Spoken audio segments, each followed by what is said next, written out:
That feeling when you hit the record button about 10 seconds too late. Was it too late? Was it really though? I think it was perfect timing. And the best part is you'll never know what we were doing before he hit the record button. That is true. We got to keep some things to the best, after all. Yeah. And you need at least a 3-year contract. And a vest. Of course. Yeah. The vest is in the contract. Oh. First we get the contract. First we get the then contract. We get the vest. Then we get the vest. Then we get the opening bit. Right here on the Fairly KickAss podcast.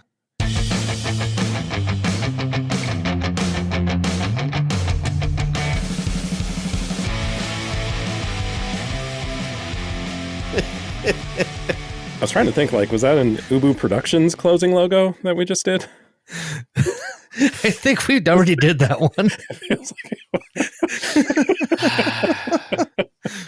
And there you have my opening statement. That would fit the time that we're going to be talking about. Yes, it would. Oh, God. Wait. Within a margin of error, anyway. Oh, my God. That means we're right in the heart of Stephen J. Cannell territory. Oh, shout out Stephen J. Cannell, man. Shout out to... I know nothing about... It was Hill Street Blues, right? Mm-hmm. Okay, so I do know that. And one of them. Yeah. Wait, hang on. I mean... Am I wrong? I don't know. You're right. Well... I think it was Hill Street Blues. And at least. I think there were other shows, too. Yeah. No, the Rockford Files. Sure. Oh, shit. And 21 Jump Street. Oh. Oh, yes. Indeed. And Silk Stockings. Really? Yeah. Wow. That I did not realize. Honestly, I just remember his role on Castle in the poker game that he played with a bunch of the other authors. And Cannell died while they were making that show, and they actually did a whole thing with his chair not being filled, and it was pretty cool. Oh, that's awesome. Yeah. Well, let's you know what, we're in that time frame, but let's talk about the music instead of the TV shows. That is a fantastic idea. Far better equipped for that. Yeah. I'm more prepared for that. Yes. Specifically the music of the year that was 1981. Yeah. Year I was born. Oh, that's right. Yep. I was not a thought, but I think one of my sisters was born in 1981. I'm fairly certain my middle sister was, so cool. There you go. A little bit of lore from both me and Jay. It's a good year to be born. I've heard that. Is that true did you find that to be true of the music? Was it a fun year to go back and listen to for you? It was not. In a word, it was a bit of a slog, to be honest. Okay. I don't think it was the worst of these that we've done, but it's not that the music was bad. It's just that it was one of those years where everything sounded the same. Okay. It was kind of that transitional year where music didn't know exactly where it wanted to be yet, coming from the trappings of the 1970s and going more into, what would end up being the more synthy, poppy vibes of the 1980s and beyond. And it just everyone just kind of slotted in to the weird middle. And there were some good songs. There were some great songs, but overall it was not my favorite list of the ones we've done. That's fun. Dan, did you find the same or? Well, I think I found a little more good than it sounds like Zach did, but at the same time, the idea of that transition year completely holds. There are definitely songs that were on this list that I went through and went, so that wasn't done in 77, 81. Really? Are you sure? Because there's plenty again that you would listen to and you're like, oh, this fits in that 70s aesthetic. That's exactly where this goes. And there's stuff that is on that cusp. This is absolutely an 80s strong. This is the early new wave. It goes over here. But again, much like when we did 1991, we found a lot of stuff that was somewhere in that middle that became a morass of musical modes. That was a lot of alliteration. That's nice, dude. I'm a poet. I didn't even know it.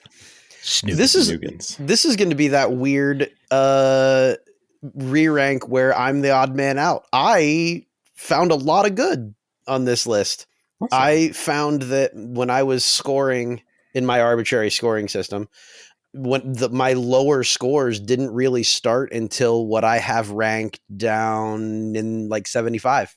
Oh, wow. Wow. Okay. So I found a lot that I was appreciative of in this particular list. Maybe that's just the difference in years. I'm the old man who likes the songs written by Burt Bacharach. Fine. Yeah, it's going to be, I mean, interesting to see, just as you say that, like what is going to end up at the top of your list, if it's going to be more of the traditional, I'm calling it the traditional sound of the year, at least that I heard it. Is it going to be more things that are a little bit out in left field? Why don't you kick us off? Start us with your number 10 through 6 and then go right into your number 5. I could do that. Honestly, I was surprised by my list a little bit. Not terribly surprised, but a little bit. Number 10, start with one that is no surprise at all, and that would be Daryl Hall and John Oates and You Make My Dreams. The song's just a jam. There's no notes. What can you say?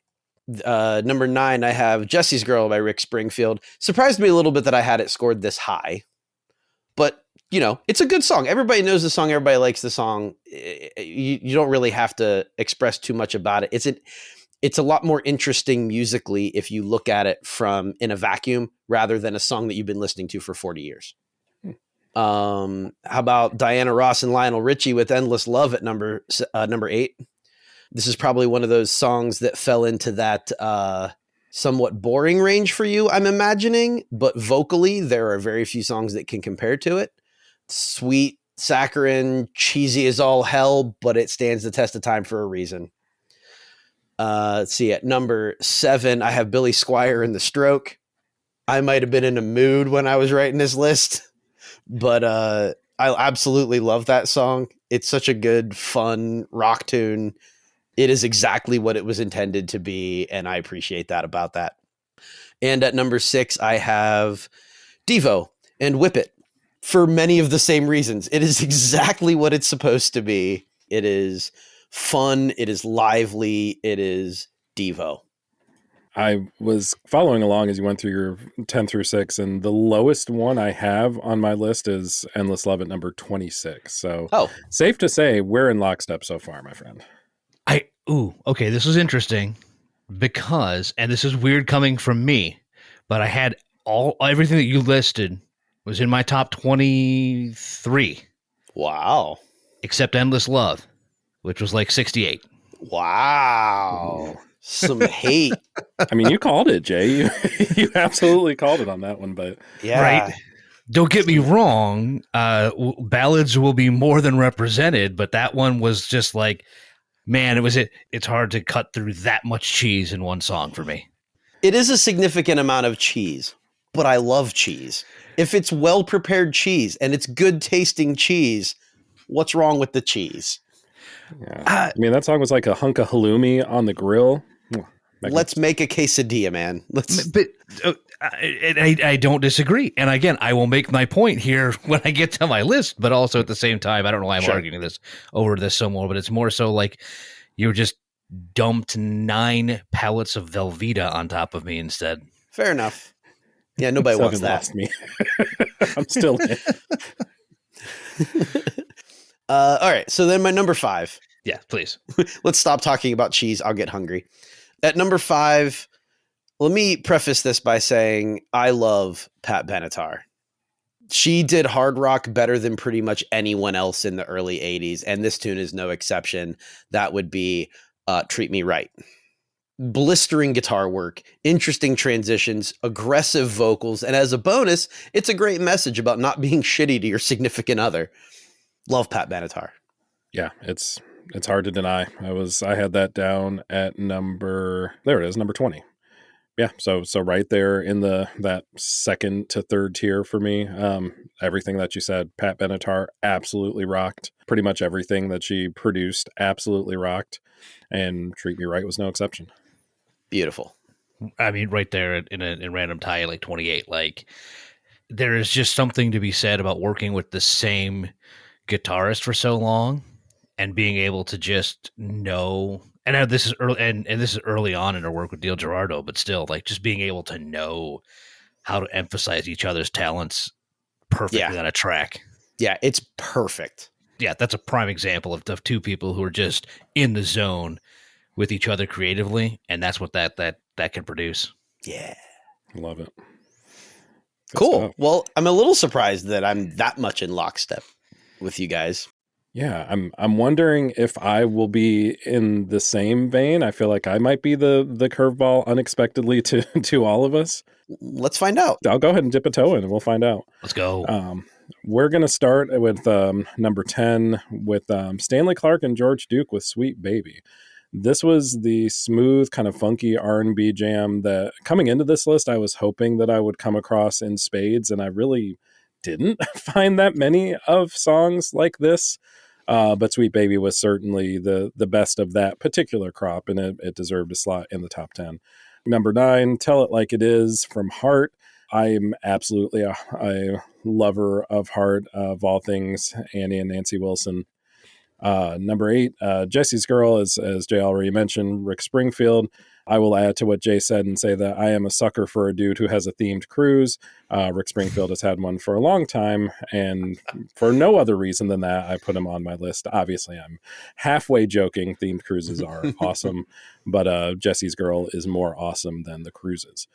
Number 7, a little bit of a surprise for me because I didn't have any idea what this song was called or who sang this song up until a few days ago. And that is the breakup song, subtitled "They Don't Write 'Em" by the Greg, I'm going to butcher it, Keen. Baby. I think it's just Kin. Ken, damn it. The third pronunciation. It's always the third one that gets you. It's a rockin' song, just plain and simple. Number 6, "Stop Dragging My Heart Around," Stevie Nicks and Tom Petty, two absolute legends, coming together and complementing each other perfectly. There were several of those big name, ex-big name sort of collaborations, especially going into the 80s. Some of them worked, some of them didn't. This one was absolutely one that worked exceptionally well. Okay. Wow, your list did not hit mine at all. Interesting. Everything that you mentioned is in the top 40, but there's still interesting bits of overlap for both of you, actually. So, but I'm also excited to see the holes that were left for mine. So that'll be fun. But yeah, I mean, no disagreement to anything, honestly. Yeah, this is shaping up to be a more interesting list from how the three of us approached it than I originally thought. So I'm super excited about this now. I will just comment on one of the song, although there's a number of them. That is one of my least favorite Heart songs, by the way. So I have that one pretty low because it's also an Aaron Neville song. And I thought it didn't suit Anne's amazing. Don't get me wrong. Her voice is wonderful, but I didn't think it suited the rest of the band even a little bit. I don't know much about that. I feel like they made it work. I don't think they didn't make it work, but I have it at like 60. Fair. For that reason, right? The only one that I vehemently disagree with was the Stanley Clarke and George Duke with "Sweet Baby." That is a paint-by-number love ballad, and I have it at 92. I don't disagree with you. One bit. I needed that home cooking on this list, man. Yeah, there was not an award that was going to be won by that song, and I was okay with that. Yeah, you could have fooled me and told me that song was Another Bad Creation, and I might have believed you. Like, it's just, it's not. I don't know. I'll stop. What a take! And again, I don't disagree with the take at all. Really, ABC God. Or BBD? Well, no, couldn't have been them, but. Well, I'm going to try to redeem it a little bit here with my number 5. I think I'm going to get there. I'm going to reel you back in, Jay. Okay. With another 80s powerhouse, maybe not quite as rockin' as Pat Benatar, but still no less influential and no less awesome. And that, of course, is Blondie. It is Debbie Harry with a cover of a Paragons track. My number 5 is "The Tide Is High." It is pretty damn faithful to the original, and it's yet, even though the Paragons was a Jamaican band, this does not feel like the stereotypical, like, let's take a reggae song and let's cover it, but let's also like be super appropriate about it. This is not that at all. Blondie takes the song, is very faithful and very sensitive to the original, but still makes it their own, adds instrumentation, adds their own flair to it, adds their own secret sauce, and it sounds like them. And it's a killer rendition. It's a killer cover. One of those covers that, of course, ended up being more popular than the original, which if that's not a show that we've done already, it's a show that we need to do. Because I know we mentioned it before. I just can't remember if we've actually done that topic yet. I think we did. It might be in the vault, though. Yeah, maybe we'll bring that out this year. But regardless of any of that, it is absolutely worthy of a slot in my top 5. Nope. Oh no! Oh, I thought I brought him back. I thought you were gonna. I can see where you would have gotten that, but no, I have the Tide is High. That's my perfect middle ground. That's my number 50. I'll take it. I say, like, I think Blondie simultaneously gets too much credit and not enough credit for what they did in the early 80s, because their genre fuckery is second to none at the time. But nearly all of their examples of those things are mid at best. So they push the envelope, but they don't push it off the table. It just kind of like stays hanging off the edge. Yeah, that's kind of where I'm at. Can I do some foreshadowing? Please. For covers that came out in 1981, though, they didn't flush the original down the toilet, so they were ahead of the game. True, that's fair. I mean, I have it at number 21 because I completely agree. Just for the point where you say, where they took a cover of a song in a different genre and stayed with it, but were Blondie enough that they made it their own, obviously, to make it more popular. But they also, as you said, didn't try to appropriate it. They didn't 10cc it. They didn't UB40 it. Yeah, that's important. That's Blondie. That's not Cod Rock. Exactly. Right. I agree with that. Hence, middle. It's not. Like I said, my low scores didn't start till about 70 or 75. So, like, number 50, it's still a good score. Sure. Just not for this list for me. Fair. That's fair. That's super fair. Well, Dan, I think, like you said, the overlap and just particularly the gaps have been really interesting already. So hit us with your 10 through 6 and 5, and we'll see if we got even more gaps to fill. Yeah, let's see where this goes. We'll start at number 10, where I completely agree with American Songwriter when they called Watching the Wheels one of the loveliest songs in John Lennon's catalog. It is great for so many more reasons than just its tone, obviously. But, at the end of the day, it is a romantic yet bittersweet masterpiece from Lennon. Our first overlap comes in at number 9 because it's You Make My Dreams.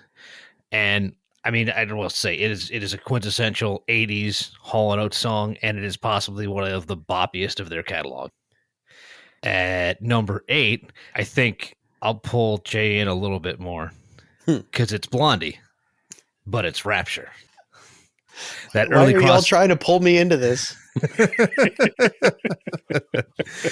I mean, speaking of genre fuckery, I mean, when you throw in the pop and hip hop and disco and kind of set the mold, the tone for pop, like, 30, 40 years from now, like Debbie Harry just exudes cool on this track.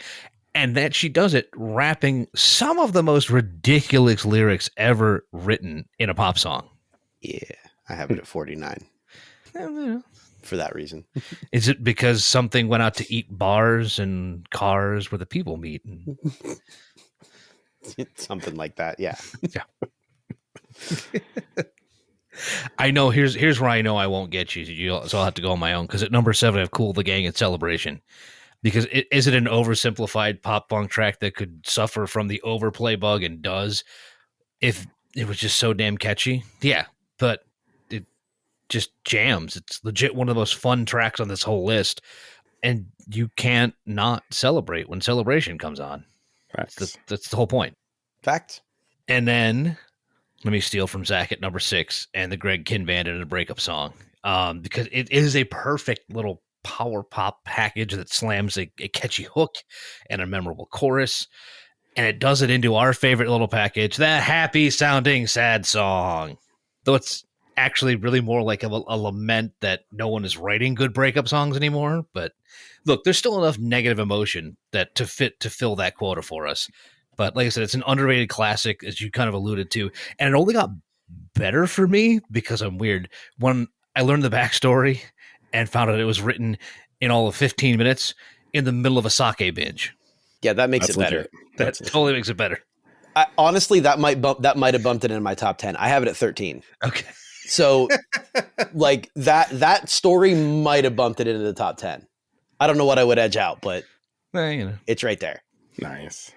Yeah. Once again, your lists are just right at the top for me. The only one that even goes outside the bottom or the top 25 is oddly Watching the Wheels at number 48. But I think that's more just me not being able to get over like that's not a Beatles song-ness of it.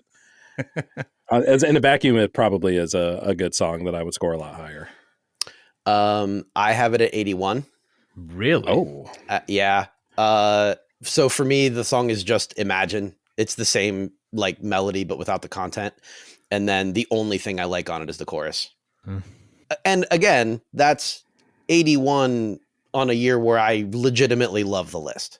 Right. Sure. Like this is still a good song. It's just, to me, it's a watered down Imagine. Like there's no content on this song.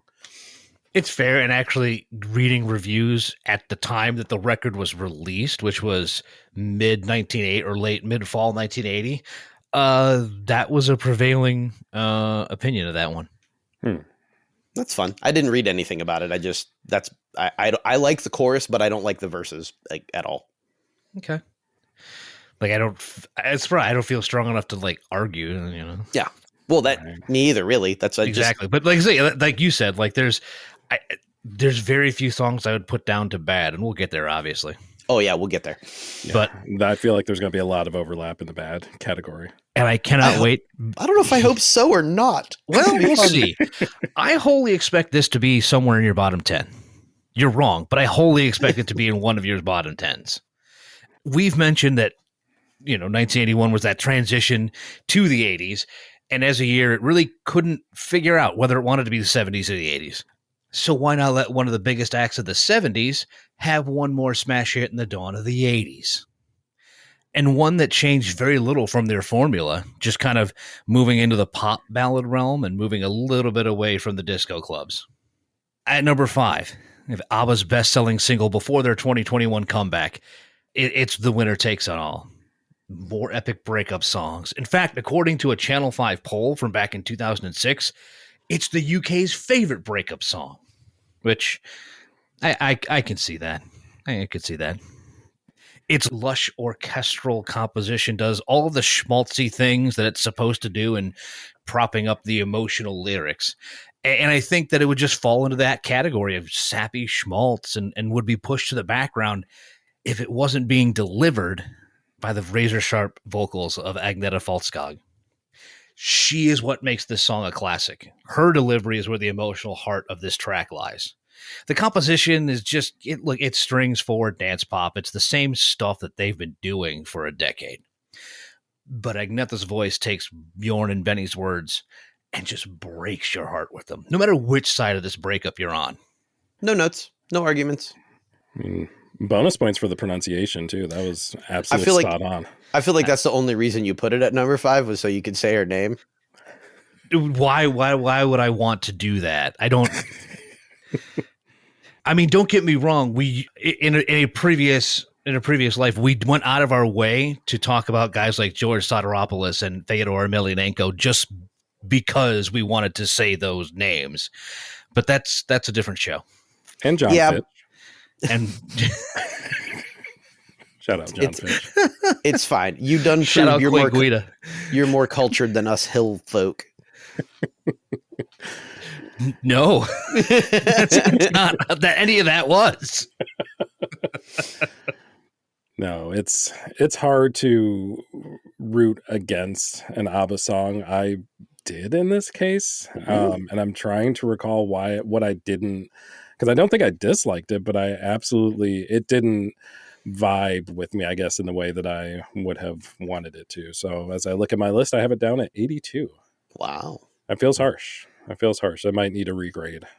I looked at it. I have it somewhere in the 40s. I already forgot, but for an ABBA song, it's fairly bland, but I didn't make any notes on it. Like it's fine.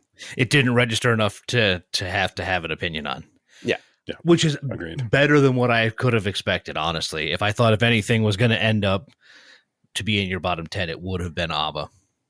You expected it from ABBA, not John Lennon? Yeah, actually. Yeah, Yeah. 100%. Yeah. Well, I actually, my number 4 might help illustrate why I scored John Lennon so low. Okay. Interestingly enough, because my number 4 is All Those Years Ago by George Harrison. And Fight Me, this is the better song with the lyric, All You Need Is Love. Fight Me Again, Harrison is the best songwriter of the Fab Four. This song is nearly pop perfection. It's deep rooted in the blues. It incorporates a lot of really cool guitar parts, modern synth keys, and some really interesting melodic choices. And I don't know if I'd die on this hill, but I would definitely build a fort. I feel like I don't want to be associated with that comment that you made. About the songwriting? Yes. Yeah, no. Not that I don't agree or disagree with it, but just that I feel that people who disagree with you would vehemently disagree with you. Yeah, like if you had said that in public, like we would have backed away and to be out of the way of things that being thrown at you. We don't know this, dude. I mean, do what you need to do. If we did a live show and you said that, I'd take all the throw-in bagels, is what you're saying. Yes, you would. Oh, we should do that. We should totally do a live show and hand out the throw-in bagels. But it's then we'll just get sued again. I guess my comment mainly, maybe not during the years of the Beatles, but post Beatles work, I think George Harrison's songwriting is far more interesting. Now you have an argument that you might want to stand on, at least when he's writing his own songs. Yep. Yeah, but I even like the stuff that he clearly wrote from like Sgt. We're getting on a different thing, but like I genuinely like his songwriting. Yeah, I don't think it's a bad take, honestly. I really don't. You really got to put that. You really got to put those parentheses in there. I don't know. When I wrote that for this, when I wrote it on here, I firmly believed it. Full stop. I can be talked down, but like I said, I don't think I would die on that hill. But I really like George Harrison. No argument. It's a nice there. hill. Yeah.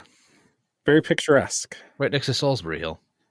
Ooh, that's a good hill too. You say that, and I'm looking at this. I'm like, I'm not going to fight you on this song at all because I have it at 16. Like, this is a great song. Yeah. And I wanted to be like, well, it just sounds like an unfinished Beatles. Like, yeah, no, but in all the good ways. Like, it takes all the framework, and then George is all over that framework, and it's still a great song. I don't know what the issue is. Yeah, it's good. It's a good song. I have nothing bad to say about it. I kept trying to think of something more eloquent, but yeah, no, it's a just good song. What else is a good song? What'd you put at number 4?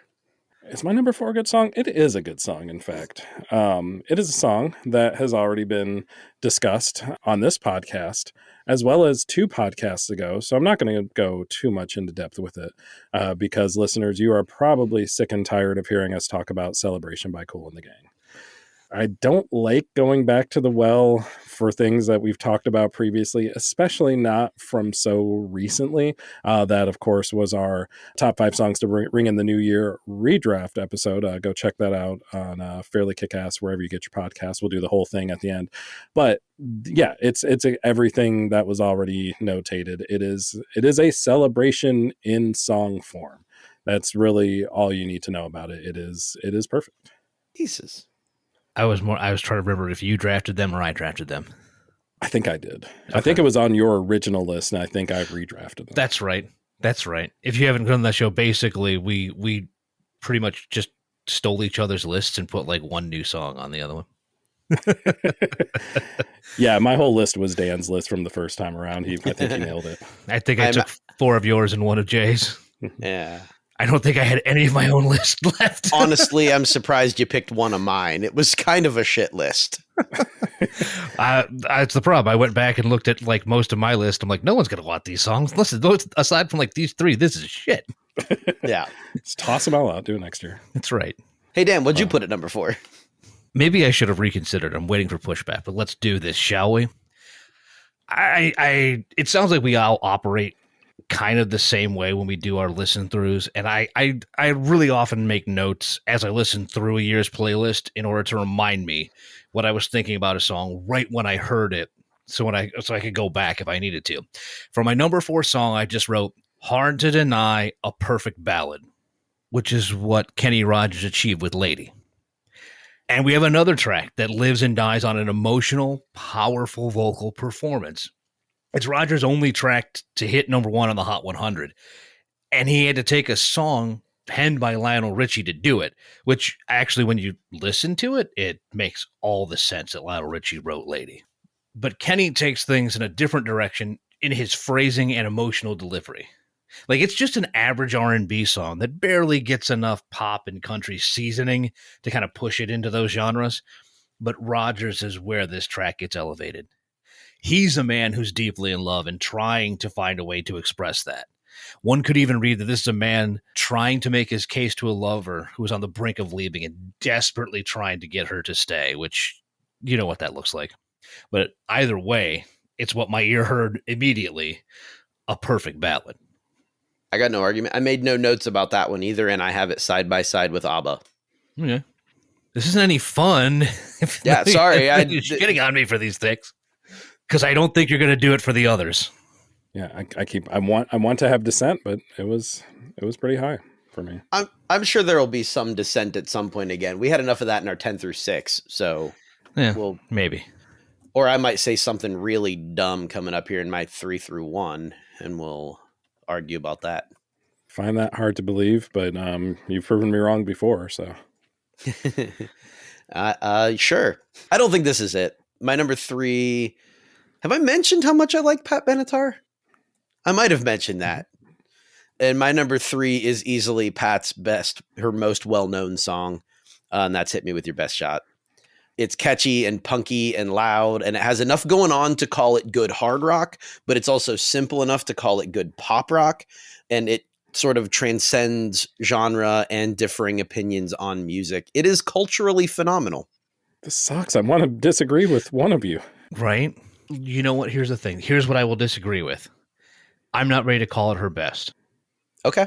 Love is a Battlefield still sits out there. Sure, but that's not on this list. I know. I'm just saying, like, just period. I can't argue with I have it at 11. It just missed. I didn't say it was her best song. I said it was her most well-known song. Shit. All right. I would call her best Heartbreaker, but. Oh, yeah. Okay. I might give you that one. I could also easily, not on this chart. I could easily be swayed. I'm just looking for something to trying to make content here. Damn it. I know it. Well, speaking of making content, I was going to suggest that we do a one-song Pat Benatar edition, but y'all just did it. So let's go ahead and cross it. You got a freebie, listeners. Welcome to the show within a show.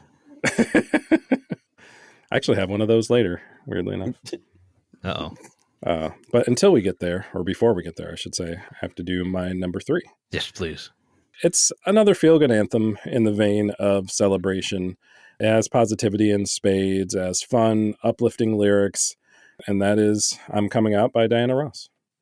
It is exactly what it purports to be. It is showing yourself off to the world and saying, here I am, but not like in the Scorpions kind of here I am way, but more in the Diana Ross. You know the difference. You get the difference. I'd like to hear her do that song. The Scorpion song? Yeah. Oh, hell yeah. That would be awful. I'm here for it. No, it'd still be amazing, but yeah, in all of the worst ways. It's one of those that I do wonder as time goes on, as a song is either covered or really in this case sampled by another song, if it becomes more recognizable as the sample or as the song itself. Of course, this being the bedrock for the song Mo Money, Mo Problems from Mace and Notorious B.I.G. And I do wonder if folks would hear it and say, oh, that's this song and not I'm Coming Out. But either way, it is absolutely a jam in its own right. Agreed. No arguments. It's right there in the low 30s, and it gets extra points because the guy that did the disco Star Wars theme worked on this track and got a trombone solo in it. Beautiful. A trombone solo on the radio in 1981. Like, come on now. That's strong. You know what? Right? This song is an anthem for him. This song is an anthem for letting your freak flag fly. Right. That trombone solo is that dude's freak flag. My man went in on the trombone. Hey, dude. Dan, Did your number 3 track go in by any chance? Yeah, I think you can say that. Nice. All right, so let me start with this. Let me just throw a phrase out here. Iconic bass lines. Cool. There are a few songs that probably come immediately to mind when you say that. The staccato walking of Money, that upbeat shuffling of Billie Jean. It's different because we put that little ch into it of Ice Ice Baby. But more often than not, the one that comes to mind is the driving force behind the fourth single off the game. Number 3 is Queen, and another one bites the dust. It should be noted the staying power of the track as well, which doesn't really factor into like how good or bad we think it is, but I just thought it was impressive enough to mention because the song was released as a single in August of 1980, was the number 1 song of the year on the Cashbox chart that year, spent 3 weeks at number 1 in October, and then hung around for the next year long enough to make it to number 65 on the final Billboard tally in 81. All that being said, I don't know if I need to actually say too much to explain why the song is so good. Like the funk-infused bass line leads the way into the rather stripped-down composition for them that ends up being highlighted by Brian Lee Flourishes and Roger Taylor fills. And then Freddie's Freddie. What else do you need to know about it? What else can I say? It's a driving piece of funky disco rock or disco-y funk rock or rocky disco funk. Either way, once again, a John Deacon Penn single just knocks it out of the park. Yeah, no arguments here. I have it at like 45, but I can't explain why. And literally I can't. I didn't write anything. Here's the thing. I completely understand because there's some times where just like a bunch of songs kind of sit right around the same level and just kind of where things shake out when you have to put a number to it. I mean, if anything to me and probably to the listeners, if I had to posit, like this is playing in everyone's head right now. So if there's any indication of a good track, it's that. Yeah.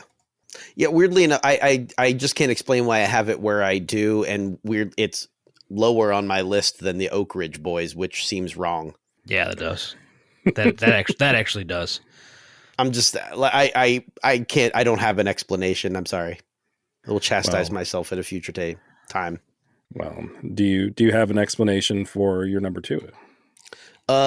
Yeah, I sure do, but I don't really need to give much of one because can you think of a more iconic feel-good party song than Celebration? It's an anthem that knows no generational limitations. It's bright and powerful, and it surges with the kind of energy that drags the good times out of you, almost regardless of your mood. I actually used it to help me out of the doldrums on the other end of this list, and it worked swimmingly. The song, it was inspired by passages from the Quran, and it was written as a collaboration by the whole outfit of Kool and the Gang, which means it's an expression of joy, a pure expression of joy from every participant, performer and listener alike. Yeah, it sucks that we've talked about this song so much because it's such a good song. Right? And I don't want to overstate things and have people think, oh, well, that's all they do. It's the Fairly Celebration podcast now. It's just a really good song and we love talking about it. It's their only number 1 hit too. That I didn't realize. That's wild. It was their first and only. I was kind of surprised Cherish didn't make it there. It charted, but it's not number 1. It was number 1 on the adult contemporary chart, and I'll give you $1 if you can explain to me what the adult contemporary chart actually is. That's Casey Kasem's show. That's it. Well, I believe I have a long distance dedication for both of you boys. Let's hear it.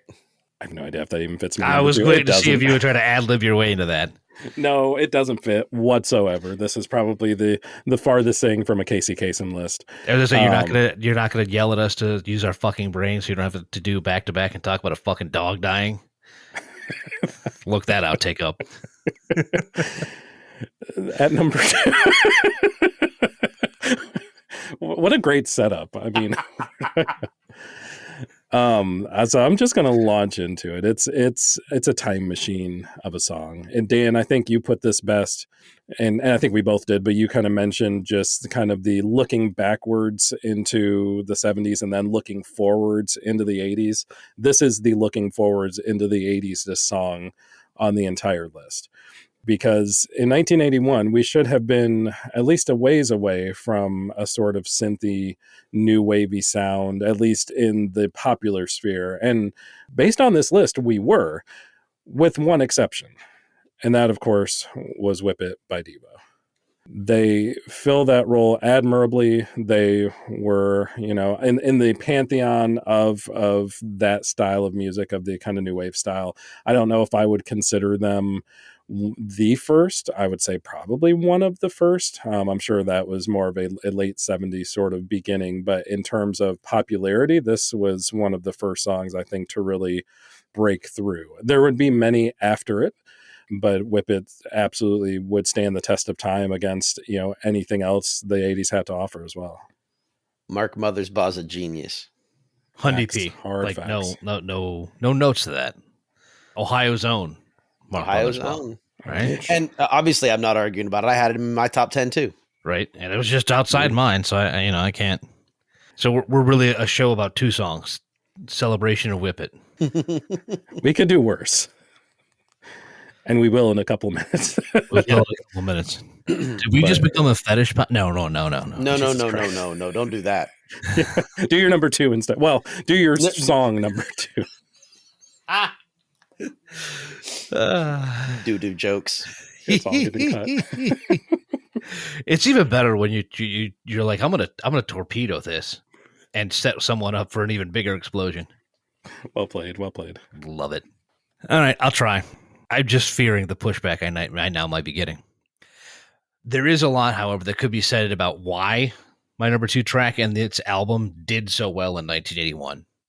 Those with a less than optimistic view, and in this case, completely incorrect view, would attribute that to a music buying public that spent the early part of the year in mourning, driving Double Fantasy to number 1 on the album charts around the world and pushing its first single, Just Like Starting Over, to the top of the Hot 100 as well.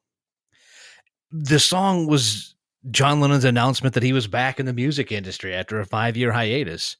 It was him reminding us just how well he could write a catchy pop tune when he wanted to. And it pulled elements of his past forward to act as a tapestry of his growth as a musician and a person.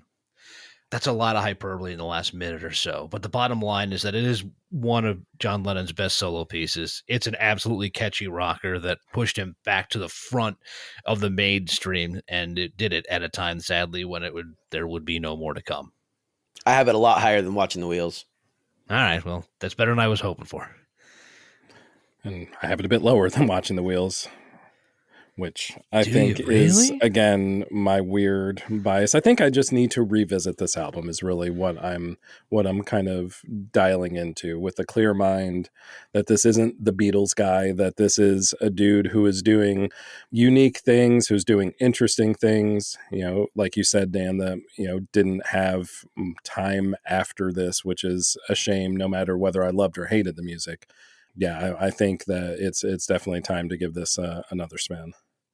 But now we leave the in-between for the bottom. Yeah. The fun part. The fun part. Although I'm going to be a real disappointment, because until 10 minutes before you hit the record button, I completely forgot that I hadn't even looked at the bottom of my list. And so I'm going to make that the bottom 5 in mine real quick. But more importantly, let's lead with the power, and then we'll finish with a whimper. Jay? The power? That's a lofty goal. Power. You know what? I will add a couple to mine because I did write more than I needed to. Okay. So I'll start with my number 94. How's that? That works. I could start with my number 91 if you want, but I didn't write anything for a lot of those. So number 94, I placed Daryl Hall and John Oates with You've Lost That Love and Feeling. And honestly, mostly it's because at this point in the list, I'm jaded and frustrated. And why bother doing a version of a song that doesn't have a lick of your own personality in it? It is a note-by-note cover of the Righteous Brothers, and there's no reason for that. At number 95, I have Kenny Rogers and I Don't Need You. The song is an unfinished thought. Kenny was feeling some kind of way, and I get what he was saying. Obviously, he's not speaking in riddles or anything. But he comes across as seriously questioning whether or not he wants her, as he hammers home the concept that he doesn't need her. Number 96, I have Marty Ballin and Hearts. This guy, like, desperately wanted to be on a Bond soundtrack, but came across as too desperate. We could all be so lucky to make a run at a Bond soundtrack. Like, oh my gosh. At number 97, a little surprising, is Stevie Wonder, and I Ain't Gonna Stand For It. Jesus, is this Cat Williams vocal track? What the fuck, Stevie? This ain't it, dude.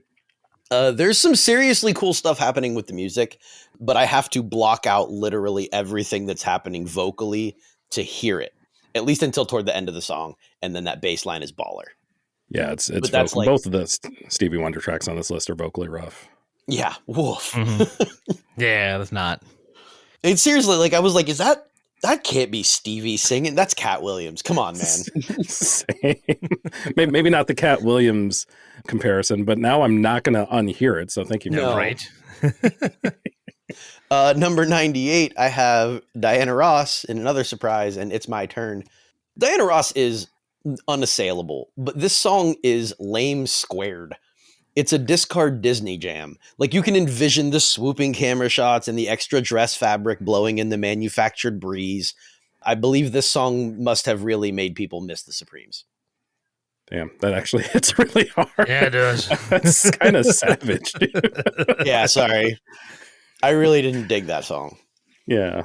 At number 99, I have John Schneider, and It's Now or Never. Another cover.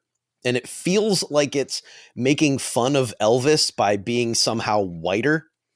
It's the same song, but with zero personality. Like, dude has a good voice. He's got the voice for it, but he has less charisma than Ticketmaster.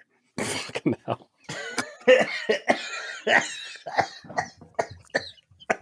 Got him. Bad time to try and sneak a drink.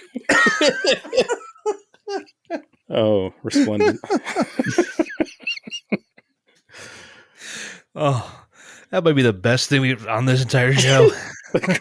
Well, good. I'm glad I could hit the sweet spot for you. That's going on the clip something. reel. 10 out of 10. Please put it in the montage. Okay. And at number 100, I have Rod Stewart and Passion. There is a vein for Rod Stewart, and this ain't it. The song feels like a rejected Don Henley track, which is saying enough. But Rod seems simultaneously apathetic and way too into it. Like, this song is a coke-fueled nap. It's like trying to watch a Corey Feldman one-man theater production. Especially when he gets toward the end, and he's like doing the little vamping thing and saying stuff like, even the president needs passion. Like, it's ridiculous. And on top of it, the song's about 2 minutes too long. What just happened? Oh, that was choice. Oh my, yeah, no. That was Literally crying. no notes. Absolutely no notes. Let's just say this. Rod Stewart was at 86. Kenny Rogers was at 89. Diana was at 94. Okay, so Like, you're with you there completely. Yeah, same here. Everything in the 80s into the 90s. A little bit of lower end overlap. okay. That we will get to that. I'm very happy about, by the way, because I was hoping that this one would end up on someone else's bottom 10, and you did not disappoint. So Good. thank you in advance. Well, let's hear your list then. So you started at what, 94? I did, but that's because I wrote a lot, and I felt like it was okay to do so. Well, I mean, I'm one to keep a trend going, so I'm going to start at 92. So let's just make it weird. What the hell? At 92, a song that was mentioned not in a good way, and it was Elvira by the Oak Ridge Boys, the country version of The Boy from New York City, and it sucks ass. At number 93, The Boy from New York City by the Manhattan Transfer, the doo-wop version of Elvira, and it sucks ass. At number 94 was a bit of a surprise. It was Time by the Alan Parsons Project. A surprise because I do enjoy the Alan Parsons Project, and also because it's maybe the widest gap between two songs from the same artist that I've ever had on one of these lists, with Games People Play clocking in at number 14. So I guess the Alan Parsons Project has range of some sort. Never mind. I was going to say, should I save it till you're done or interject now with what I wrote about that one? Oh, interject away, please. I wrote that Alan Parsons is to prog what Jennifer Love Hewitt is to pop music, or what Jennifer Coolidge is to any role she's in. Just go with the first one, because Jennifer Coolidge is in her roles now are great, unless that's a boobs joke. No, it's a way to. I said it takes skill to make interesting melodies, and even more skill to make those interesting melodies sound drab and uncaring. Okay, yeah, that's so accurate. I have Alan Parsons. I have that song "Time" at 86, so I'm with you. Nice. Yeah, I'm right at that. It's like 84. Yeah. Okay, I also have a tie with Air Supply, so you that what you want. Yeah, there was a lot of Air Supply towards the bottom of these lists. Yeah, there is. I will agree. At 95, I have Stars on 45 with the Stars on 45 medley.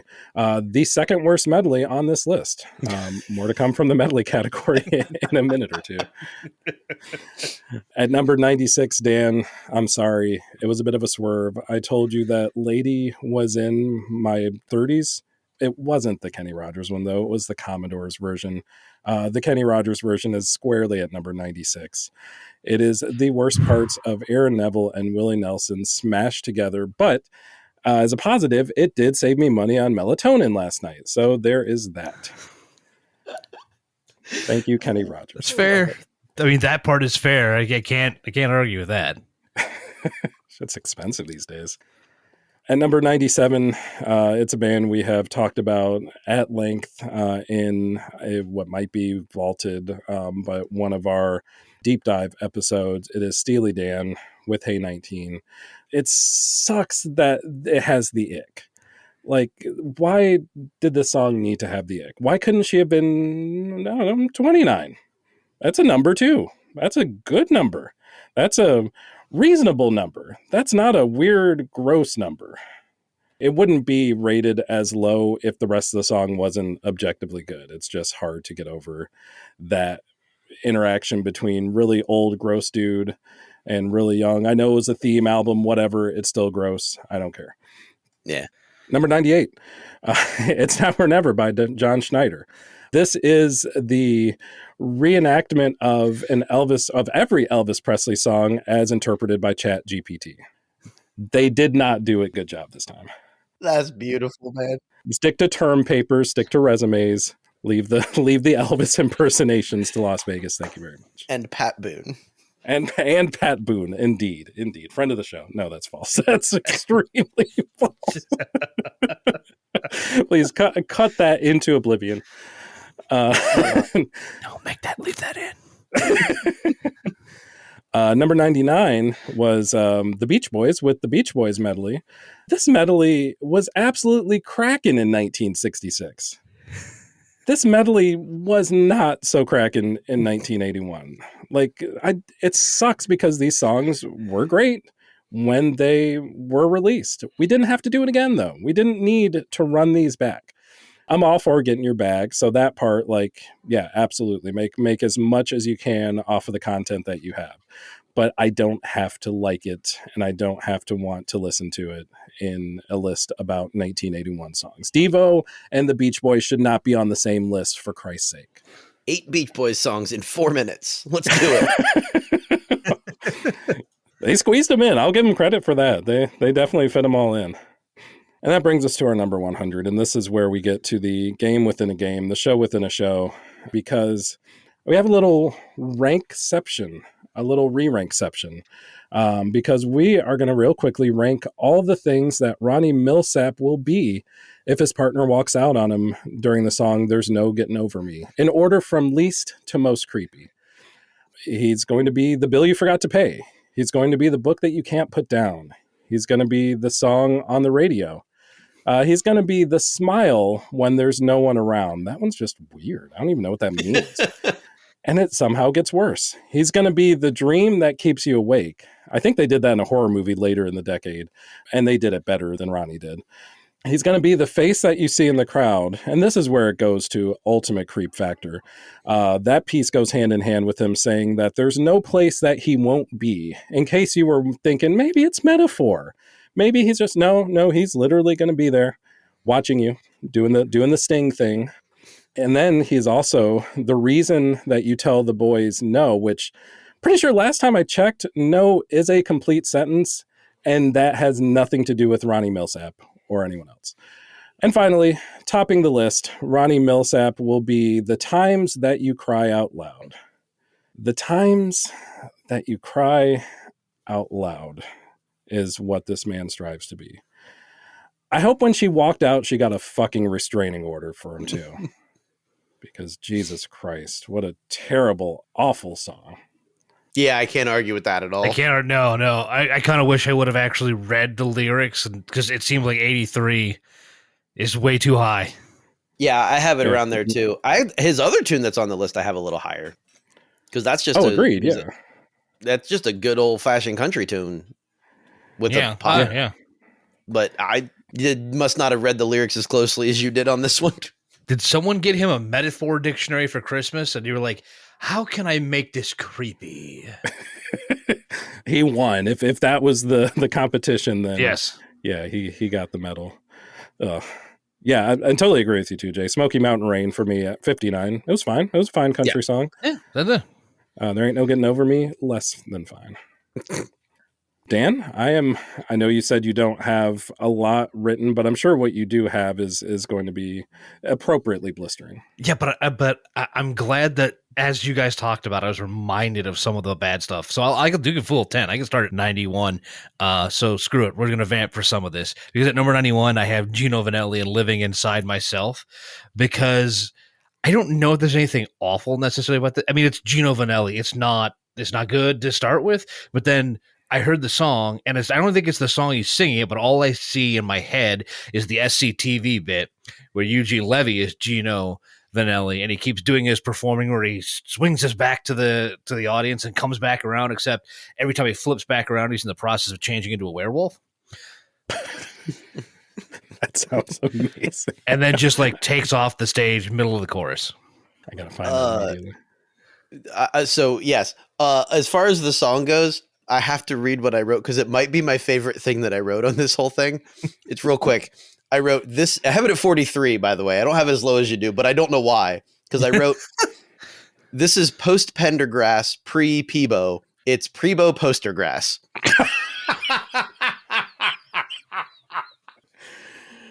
Oh my gosh. Hit after hit. A whole new Gino that got what you need? Amazing. We'll workshop that. Yeah, sorry. Derailed already. You're fine. Because I at number 92, I will wholeheartedly agree with what Zach said about this being the second worst medley on the list. It starts on 45 medley, because what the real shit. Yeah, just revisits classic tunes, but shittier. Right. Like I have that record too. I'll just put that on instead. And I don't need to do it with this middling beat behind it. And whatever that chorus is. Yeah. No, it's not. It's not. What it is.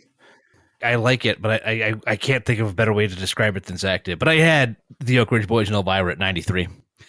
And then at number 94, a song that if they would have released this in 1992 instead of Summer in Paradise, I would have thought that this was the best way for the Beach Boys to make a comeback. Instead, they brought John fucking Stamos into it, but the Beach Boys medley still sucked pretty hard. Again, I have Pet Sounds too. I can just play the whole record whenever I want to. I don't need to wait for you to smash it into 4 minutes for me. It's true. A lot of us have it. Yeah. Then at number 95, let me ape from Jay's list and steal Diana Ross, and it's my turn. Yeah. All right, so let's less vamping. Let me ask you a question, because at number 96, I have to ask, what kind of fool gets down with a gloopy rehashed Too Much Heaven with worse whispered vocals and yawn-inducing orchestration? Someone who wants to hear Barbra Streisand and Barry Gibb sing What Kind of Fool? In fact, they have a whole record that came out that year Mm-hmm. Not good. No, I have that tune at 73, and all I wrote was, these two sound fine together, but why is everything so slow? Yeah. Yes. With all of the O's, just as many as you can fit. Yeah, agreed. This kind of fool put them at number 85. What if Bee Gees but on Quaaludes? Asking them tough questions here. I like that. Tough questions. At number 97, we have The Special Man to Roy Orbison's Superman and Don McLean Crying. It is honestly a feat to take a track that is absolutely soaked with sadness and make it sound like a just generic acoustic song about paper towels. In fact, McLean somehow bountied up the devastation that Roy had and replaced it with the maltodextrin of emotions. You just say maltodextrin of emotion. That's exquisite. Because high fructose corn syrup everyone's heard of for as a food filler. I needed to go further down that line. That's what you get on this show. You get not just filler, but you get different varieties of filler. We try to round out your fillers. Might make a meal. Hey, I think you've heard this, because at number 98 I have John Schneider, and it's Now or Never. Because what did I just say about emotionless covers? Schneider, as you both mentioned, is competent here, but, and this is exactly what I wrote before we even started this, it gives the vibe of a Pat Boone cover of anything he covered. Absolutely everything and anything. Oh, gosh. Pat Boone, the gift that keeps on giving. I would say he's catching strays, but yeah, he does make himself a very easy target. That is not false. I like him. Least. I like him because once he learned that's what he was, he leaned into it. That's after he stopped outright stealing other people's music and just deciding to do covers of other people's music. Yeah. The better way to steal. The better way to steal. Can I ask the Manhattan Transfer what I just said about draining all the emotion and fun out of a song when you cover it?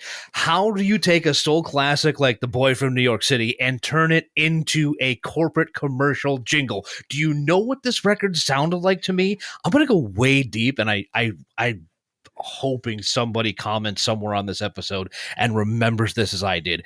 I don't know what it came from. I don't know why it was a thing, but at some point in the mid to late 80s, McDonald's did some kind of promo where you got a record and you took the thing, like the thin acetate record, you took the thing home and it told you whether or not you won some kind of contest. And the method they did it was some weird corporate commercial jingle singing us the Big Mac song, but to all these harmonies that you would hear kind of on the kid Disney stuff at the time. That is exactly the type of version that The Boy from New York City gave off on this. And I'll wait until we're offline, but I will try to find this version and explain to at least the two of you exactly what we're talking about. And maybe we'll link it into the ride-along post on fairlykickass.com for this. But it is the most sterile thing you can think of when I hear this. I also there is one lyric in the song too that's always bothered me, and that's like the part where it talks about he drives a new car and he's neat and sweet and he has a dueling scar. That's unexpected, right? Right. Yep. No, not sure where that line came from. Yeah. I'd imagine sometime in the 1800s, if I had to guess. And here's the weird contrast for my number 100. Because at this point, it's usually, and preferably, and it's just as fun for me as it is for you, where I go on a massive rant and just point out how shitty the worst song of the year on these things are. But I honestly sat down and could remember so little about Marty Balin's Hearts that's it in this year where there was plenty of good, plenty of bad, but everything kind of at least had a sound and said something, whether or not it was worth hearing or not. This is the absolute, I can't remember anything about it. I think Marty Balin came from Jefferson Airplane. I think. I can't remember anything about him or the song. And for being somehow even less memorable, Somehow even less memorable than Air Supply's Every Woman in the World. Somehow less memorable than Pablo Cruz's Cool Love. Somehow less memorable than Gary U.S. Bonds. Fuck Gary U.S. Bonds, man. Hearts is quite clearly the worst song of 1981. It's once again hard to argue, and also just to confirm, yes, he did come from Jefferson Airplane. I don't know that Jefferson Airplane remembers him, to be totally fair. I don't hate it as much as you do. I mean, it was on my bottom 7 list. But Well, that's the problem. I don't hate it as. I can't think of anything to hate about it. Nothing. It's so hard. Yeah, the only thing I can remember for the song is he came across as desperate. That's what I. But I don't really. It's easily lost in like the whole American smooth, whatever. Utterly lost. Yeah, it was. I had it at 40. Couldn't tell you why. Couldn't give you even a sentence to explain why. I'm starting to worry about our methods of ranking here, boys. Well, so I mean, we listened to 100 songs and gave it an arbitrary score based on how we felt in the moment, and then left it where it was. That's what happened. That's at least on mine. That's what happened. 100%. Yeah, that's exactly it. But at least I know that we should be moving to an area we should have plenty of reasons for putting these songs here. Yeah, I would hope so. I would hope you know why you made your number one your number one. Oh, yeah. I sure do. Okay, so my number one, let's move into some good stuff. I need to move into some good stuff. And I will posit that this song that I'm putting at number one has literally everything you could want from a song. And that is Grover Washington Jr. and Bill Withers and Just the Two of Us. The radio version is cool enough, but if you listen to the full 7.5-minute album cut, you are treated with multiple amazing saxophone solos, a steel drum solo, slap bass for days, and you still get Bill Withers' voice being the epitome of cool. I defy you to dislike this song, either as a fusion jam or an accessible radio hit. It was 15 for me, and could have very easily been in the top 10 or the top 5. I'm biased because Bill Withers is one of my very favorite vocalists of all time. Mm-hmm. And this song is Bill Withers' vocals on parade, plus all of the other amazing things like you mentioned too. Yeah, cool ass song. Great song. 100%, no argument. I mean, 22, but again, it's in that area that easily could have sat somewhere in the top 10. And it's interesting that record, that Wine Lights, is sort of what opened the door to the popularity of that smooth jazz sound that they were not necessarily pioneering, but really bringing forward. Mm-hmm. I think it'd been there for a while, but they were sure. It was their work that kind of captured the zeitgeist there. Yeah, I'm a sucker for Bill Withers' voice. And when you layer all of those instrumental pieces underneath it, like I will always, when given the choice, listen to the album cut because the jam session is amazing. For sure. I mean, to harken back to an earlier point too, another piece I'd be curious about, if you asked 10 people what they thought about this song, would they think, oh, I love that Will Smith hit? and then how many times would you die a little bit inside when you heard it? Would you die more if you say, oh, I love that Will Smith song? It was, that song from Goldmember. That's right. God damn it. It got worse. When I was listening to this the other day and trying to come up with my write-up and my list, my significant other was in the background going, hey, you remember when Will Smith ruined the song? Well, okay. So like that's the thing that came up. So yeah. A good take for what it's right. A very good take. Well, I can take us into my number one, and I can do that really quickly because thankfully Dan already talked about it once again. I think this is the second song you talked about at length better than I could. It's Queen. It's Another One Bites the Dust. It is unsurprising how popular this song was. You mentioned being a number one hit on the Hot 100. You mentioned how it blew up the soul charts and the disco charts. I wasn't sold on it being on the disco chart. I'm certainly not going to say that Queen doesn't belong on any chart. You can put them anywhere. I'd be like, yeah, of course, they're Queen. They're awesome.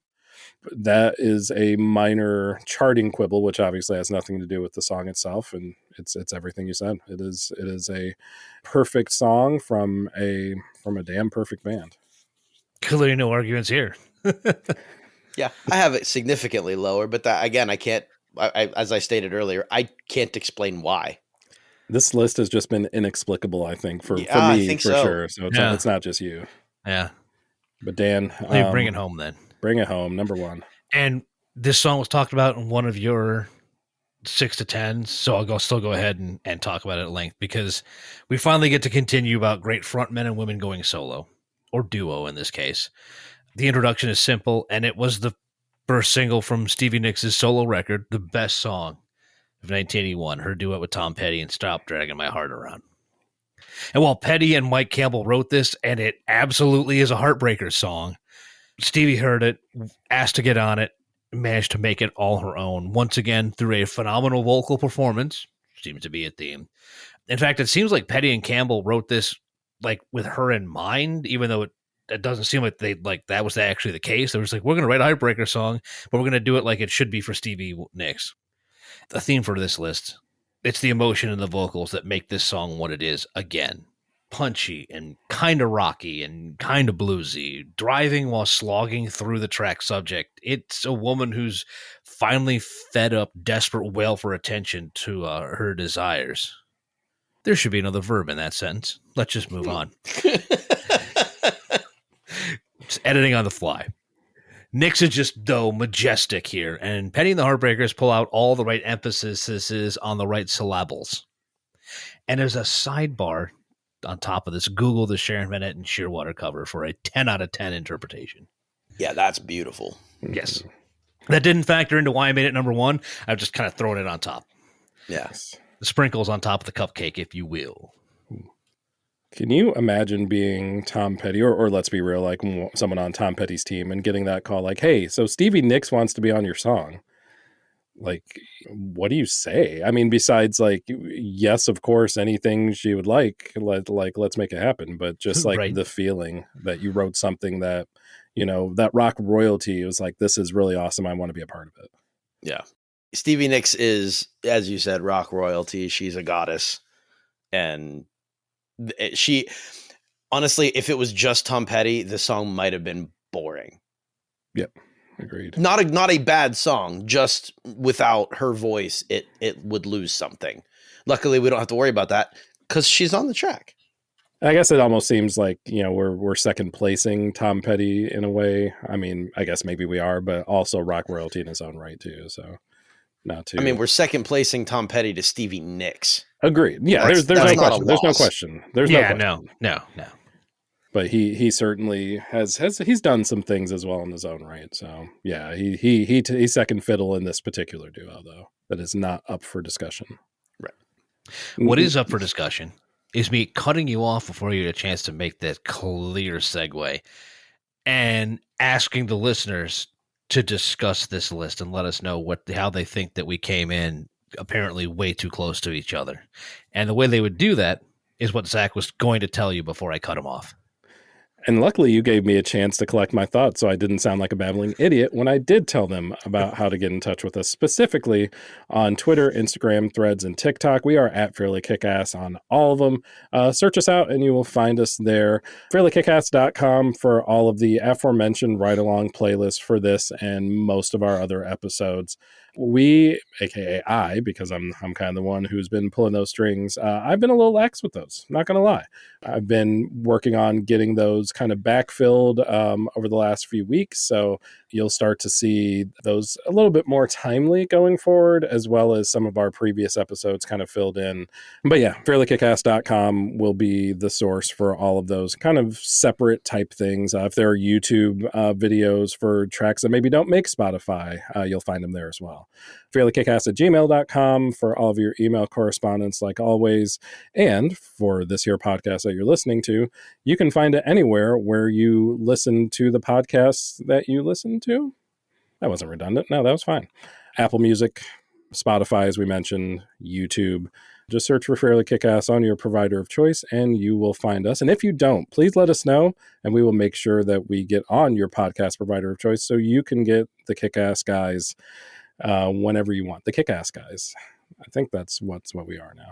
KickAss. The guys which do the kicking of the ass. And if TikTok doesn't exist by the time you hear this, just completely speed right over the fact that you said anything about it. That's right. We may not have that. Don't bring a tear to your eye and get any misty watercolor memories about the app. Would we be on Red Note at that point? You took the words out of my mouth. Oh, no, that's not. You're damn right. I'm already on enough. Look, don't do that. I'm already on enough list. Thank you very much. I don't need to be known anymore in certain areas. Good old notoriety. Any parting words for the people before we go? I really wanted to have something poignant because I knew you were going to ask that question. But no, I got nothing. No, me neither. Just no fucking medleys. No more medleys, y'all. We're over them.